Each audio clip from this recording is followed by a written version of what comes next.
I am Dr. Neeraja, fertility specialist, gynecologist, obstetrician. Today I want to discuss some points about infertility, along with that preconceptional care, diet they should follow, and exercises, which is very important.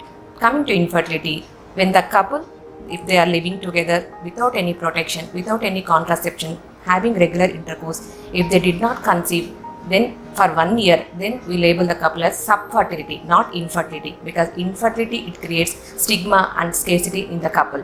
We'll call it a subfertile couple.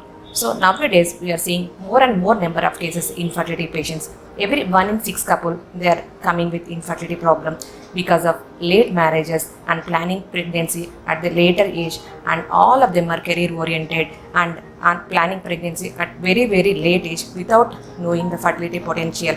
They are losing fertility potential between 25 to 35 is the maximum fertility potential. They are losing that age and they are planning pregnancy after 35. Some people, they are planning after 40 years also.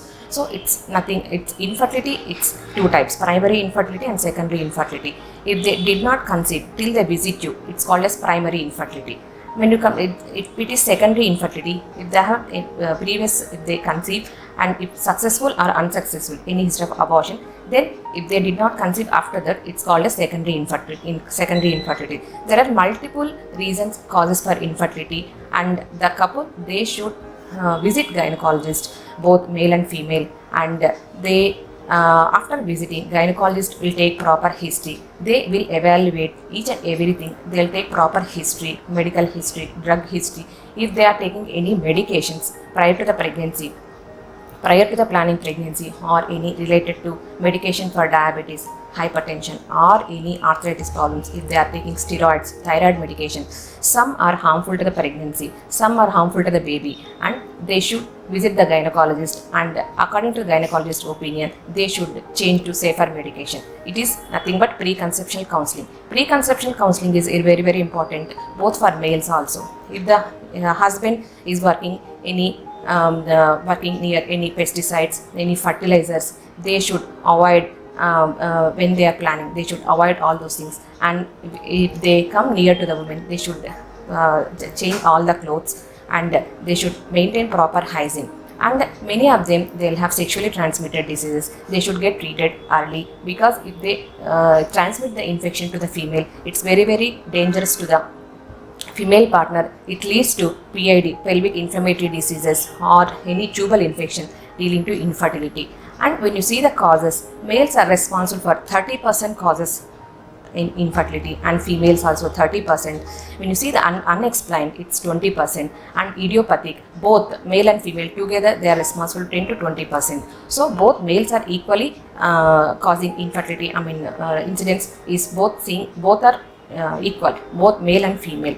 And when you see the causes, there are so many causes. When coming to male, they'll have multiple causes, like any genetic causes, or any history of trauma, any history of infections, any sexually transmitted diseases, or undescended testis. The testis will be in the abdomen only. It leads to infertility. When you see the female, this is female reproductive system.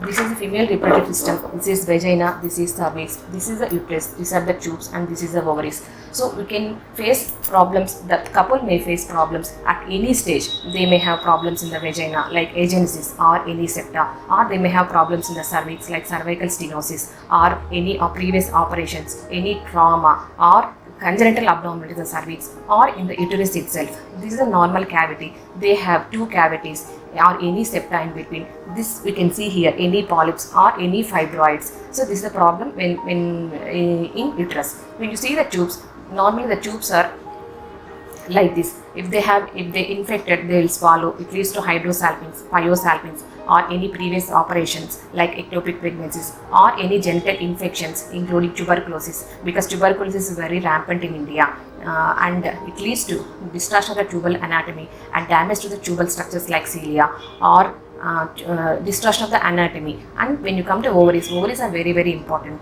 These are the main reproductive organs, and many people, they'll have anovulatory problems, or any previous operation near to the tube, or ovaries leading to low reserve. So all these problems leads to infertility. So when you visit to the gynecologist. Gynecologist will assess all these problems, including male, female, and will advise proper treatment according to your problem.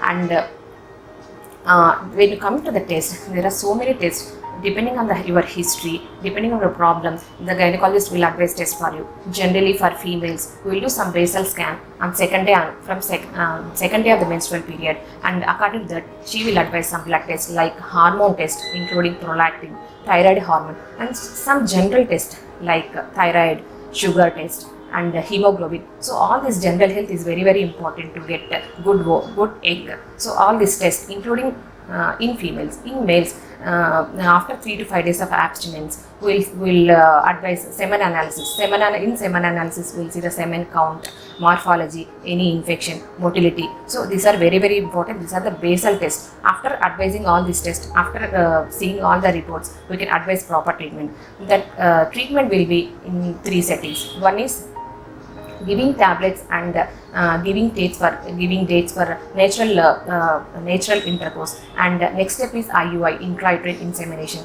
If they don't conceive natural way or intrauterine insemination, then we'll advise for IVF, that is ICSI, in vitro fertilization or intracytoplasmic sperm injection. If you advise a couple for natural intercourse, the success is 10%.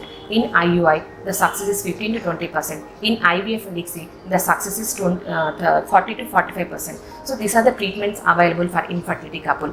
So many of the patients, they'll ask for diet, whether what to take, what not to take. Diet is very important, and they can have healthy diet, healthy leafy vegetables, microgreens, green leafy vegetables, dry fruits. They should have plenty of water, buttermilk, and all dry fruits, pumpkin fruits, avocado, and all dry fruits, they should switch from white carbs, simple carbs, to brown rice, and they should avoid caffeine, refined sugars, processed food, meat, and outside food, oily food. They should avoid. And meanwhile, along with that, they should include exercise. Exercise is very important for both and male and female. In males, both in males and females, exercise is a really stress buster. So every day they should involve 30 minutes to 1 hour in their routine activity. So any type of exercise is okay. Maybe simple to moderate exercise is fine. They should avoid strenuous exercise. Again, strenuous exercise in females, it causes anovulation, irregularity in dates. At least 3 to 5 times per week they should exercise. Maybe simple walking, jogging, cardio, any abdominal exercise, yoga, pranayama, breathing exercise. All these are very important. In exercise are very important both in males and females. Nowadays, in each and every couple, we are seeing PCOD problems, thyroid problems. In PCOD, many of them are obese PCOS. Obese PCOS is very easy to treat. If they reduce the weight 5 to 10% of their original weight, they will respond very quickly, a very good way with medication. And males, it's a stress buster, so they should exercise regularly. So when you come to preconceptional care after visiting gynecologist, they will advise some medication like folic acid 0.4 to 0.0 mg, and it increases the egg quality. At the same time, it avoids any problems with any problems related to brain and spine, like spina bifida. That's very important. And they should change if they change using already any medications, they should change to safer medication. This is a preconceptional counseling. Along with that, we'll advise some yoga. Already I told you, yoga, exercise. So preconception health is very important, because nowadays we are seeing many unplanned pregnancies. 1 in 8 pregnancies are unplanned pregnancies. All unplanned pregnancies, they lead to preterm deliveries. Preterm, they increase again morbidity, mortality, again stress to the couple. So preconception counseling leads to successful pregnancy, successful outcome. So all these measures like diet, exercise, if you follow, even if you don't conceive all these measures, seek gynecologist help as early as possible. Thank you.